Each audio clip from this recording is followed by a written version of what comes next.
In today's video, I'm going to teach you how to add shape in Adobe Acrobat. By the end, you'll know exactly how to place clean rectangles, circles, arrows, lines, or polygons onto any page of your PDF using Acrobat's built-in tools. Start by opening your PDF in Adobe Acrobat. With your document up on screen, head to the top and click the Tools tab.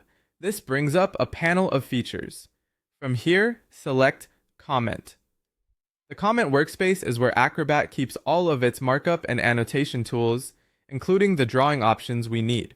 Once you're in the comment view, look along the toolbar for drawing tools. It's represented by a pen style icon and opens a small menu of shape choices.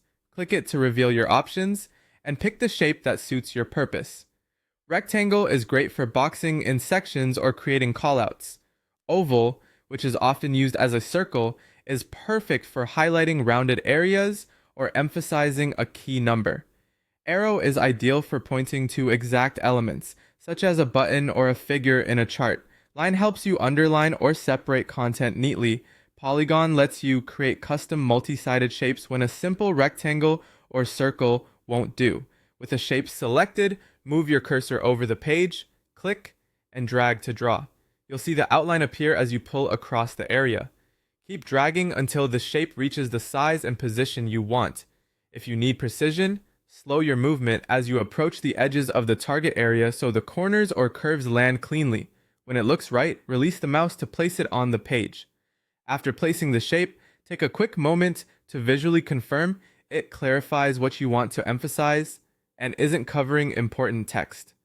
If you're annotating for someone else, consider how the shape guides the eye. Arrows for direction, rectangles for grouping, and circles for emphasis are simple conventions that make your intent clear at a glance. These shapes are annotations created in the comment toolset, which means they remain editable and non-destructive to the original content inside the PDF. When you're satisfied, save your PDF so your new shape is included the next time you open or share the file. A standard save will keep your annotations intact and ready for future edits, making it easy to adjust or remove them later if needed. That's all there is to it. Open your file, go to Tools, choose Comment, pick a shape from Drawing Tools, click and drag to draw, release to place, and